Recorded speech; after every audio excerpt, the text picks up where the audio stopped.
ये उस जमाने की बात है जब बेटे की कामयाबी बाप की खामोश कुर्बानियों से जन्म लेती। जब औलाद अमीर हो जाए तो बाज़ औक़ात बाप का साया भी उसे बोझ लगने लगता है। बगदाद के मसरूफ और चमकते बाजारों में एक नाम बहुत मशहूर था, सईद बिन सलमान। लोग उसे कामयाब ताजिर कहते थे, दौलत, इज्जत और असर और रसूख वाला आदमी। मगर इसी शहर के एक पुराने और खामोश मोहल्ले में एक झुका हुआ बूढ़ा शख्स टूटे कपड़ों और थके वजूद के साथ जिंदगी गुजार रहा था। वो सईद का बाप था। ये वही बाप था जिसने भूखे रहकर बेटे को खिलाया, जिसने अपनी जवानी कुर्बान करके सईद के लिए कामयाबी का रास्ता बनाया। मगर आज जब सईद के महल जैसे घर में कीमती कालीन बिछे थे और दीवारों पर सोने के फ्रेम लगे थे, वहीं उसके बाप के लिए सिर्फ एक छोटा सा कमरा मखसूस था। वो कमरा जिसे घर वाले स्टोर रूम कहते थे। सईद को अपने बाप से नफरत नहीं थी, बस उसे शर्मिंदगी थी। जब भी मेहमान आते, सईद की बीवी फौरन कहती, अब्बा को बाहर मत लाना, इनके कपड़े और बातें हमारी इज्जत खराब कर देती हैं। बूढ़ा बाप सब सुनता था मगर कुछ कहता नहीं था।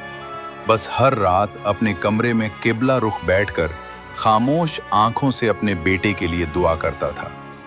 एक दिन बाप ने आहिस्ता से कहा, बेटा, अगर मेरी मौजूदगी तुम पर भारी है तो मैं कहीं और चला जाता हूं। सईद ने नजरें चुराकर जवाब दिया, अब्बा, आप यही रहें, बस ज्यादा सामने आने की जरूरत नहीं है। ये जुमला बूढ़े बाप के दिल में खंजर की तरह उतर गया। इसी रात बूढ़ा बाप अपनी बोसीदा डायरी खोलकर बैठ गया और उसमें वो बात लिखनी शुरू की जो सईद की पूरी जिंदगी बदलने वाली थी। वो रात आम रातों जैसी नहीं थी। बगदाद के इस आलीशान घर में हर चीज कीमती थी, कालीन, पर्दे, दीवारों पर लटकी तस्वीरें। मगर इस दौलत के बीच एक चीज बेहद सुस्ती समझी जा रही थी, एक बाप। स्टोर रूम के कोने में बूढ़ा बाप चादर ओढ़े खामोश बैठा था। हुआ में सर्दी थी और जिस्म में कमजोरी। उसने दीवार से टेक लगाकर अपनी बोसीदा डायरी निकाली, वही डायरी जिसमें उसकी पूरी जिंदगी कैद थी। चिराग की मध्यम रोशनी में उसने लिखना शुरू किया, ऐ मेरे रब, अगर मेरी दुआओं में अब भी कुछ वजन है तो मेरे बेटे के दिल से मुझे बोझ न बनाना। कलम कागज पर चलता रहा और यादों के दरवाजे खुलते गए। उसने लिखा कि कैसे सईद के बचपन में वो उसे कंधों पर बिठाकर बाजार ले जाया करता था, कैसे खुद फटे जूतों में चलता रहा मगर बेटे को नया लिबास दिलाता रहा। उसने लिखा कि जब सईद पहली बार गिरा था तो बाप की छाती पर उससे ज्यादा दर्द था जितना बच्चे के घुटनों पर। सफ़हात पलटते गए और हर सफ़ा एक कुर्बानी बन गया।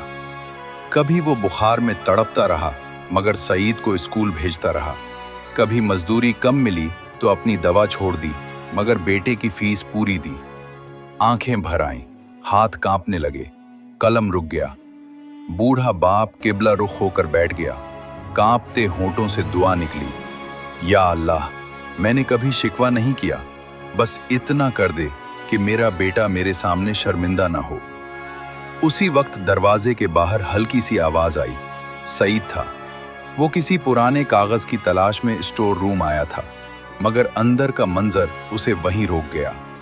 उसने देखा उसका बाप जमीन पर बैठा है, कमजोर, झुका हुआ और आंसुओं में डूबा हुआ। ये मंजर सईद ने पहले कभी नहीं देखा था। वो हमेशा बाप को खामोश, मजबूत और बर्दाश्त करने वाला समझता रहा था, मगर आज वो टूटा हुआ था। अचानक बूढ़े बाप को खांसी का शदीद दौरा पड़ा, सांस उखड़ने लगी और डायरी उसके हाथ से जमीन पर गिर गई। सईद घबराकर आगे बढ़ा, बाप को सहारा दिया और डायरी उठा ली। उसकी नजर पहले सफ़े पर पड़ी। अल्फाज आग बनकर दिल में उतर गए। मैंने अपने बेटे को कभी बोझ नहीं समझा, काश मेरा बेटा भी मुझे बाप समझ लेता। सईद की दुनिया वहीं लरस गई। ये वो दौलत नहीं थी जिस पर वो फख्र करता था, ये वो कीमत थी जो वो अदा कर चुका था, अपने बाप की खामोशी की। उस रात सईद सो न सका और वो नहीं जानता था कि सुबह उसके लिए क्या लेकर आने वाली है। सुबह का सूरज बगदाद के उस आलीशान घर पर नर्म रोशनी बिखेर रहा था, मगर सईद के दिल में अंधेरा था। वो रात भर आंखों में नींद लिए छत को घूरता रहा। बार बार वही जुमला उसके दिल पर दस्तक देता रहा, काश मेरा बेटा भी मुझे बाप समझ लेता। ये अल्फाज किसी बद्दुआ की तरह नहीं, बल्कि दुआ की तरह उसके सीने में उतर चुके थे। सईद आहिस्ता आहिस्ता स्टोर रूम की तरफ बढ़ा। इसके कदम वहां पहले कभी इतने भारी नहीं हुए थे। दरवाजा खोला, अंदर खामोशी थी। बूढ़ा बाप चादर ओढ़े जमीन पर लेटा हुआ था। आंखें बंद थीं, सांस मध्यम थी और चेहरा गैर मामूली सुकून में था। सईद ने घबराकर कहा, अब्बा। कोई जवाब नहीं आया। दिल तेजी से धड़का। वो लपक कर करीब गया, बाप के कंधे को हिलाया। अब्बा, मैं हूं सईद। बूढ़े बाप की आंखें आहिस्ता आहिस्ता खुलें। कमजोर सी मुस्कुराहट लबों पर आ गई। बेटा, बस इतना ही कहा। यह पहला मौका था जब सईद ने इस लफ्ज में कोई शिकायत नहीं सुनी। सईद घुटनों के बल बैठ गया। उसकी आवाज कांप रही थी। अब्बा, आप यहां क्यों हैं? आप मेरे कमरे में क्यों नहीं? मैंने बहुत गलत किया है। बूढ़े बाप ने मुश्किल से हाथ उठाया और सईद के सर पर रख दिया, वही हाथ जो कभी उसे चलना सिखाता था। बेटा, बाप ने आहिस्ता कहा। बाप औलाद के दरवाजे पर मेहमान नहीं होता। वो जहां भी हो वही उसका घर होता है। ये सुनकर सईद की आंखें टूट गईं। आंखों से आंसू नहीं, निदामत बह रही थी। अब्बा, मैंने आपको लोगों से छुपाया। मुझे डर था कि मेरी इज्जत खराब हो जाएगी। बूढ़ा बाप हल्का सा मुस्कुराया। बेटा, इज्जत कपड़ों से नहीं, रवैयों से जाती है। ये जुमला सईद के अंदर हमेशा के लिए कंदा हो गया। इसी लम्हे बाप की सांस जरा भारी हो गई। सईद घबरा गया। अब्बा, मैं डॉक्टर बुलाता हूं। बूढ़े बाप ने नरमी से सर हिलाया। नहीं बेटा, मेरा वक्त पूरा हो रहा है। सईद ने बाप के हाथ मजबूती से थाम लिए। नहीं अब्बा, आप मुझे छोड़कर नहीं जा सकते। मैंने अभी आपके साथ दुरुस्त होना सीखा ही कहां है। बूढ़े बाप की आंखों से एक आंसू निकला, मगर चेहरे पर सुकून था। बेटा, अगर मेरा जाना तुम्हें जगा दे तो समझना मैं हारा नहीं। फिर उसने आखिरी बार कहा, मैंने तुम्हें कभी माफ नहीं किया, क्योंकि मैं तुमसे नाराज ही नहीं था। ये कहकर बूढ़े बाप की आंखें हमेशा के लिए बंद हो गईं।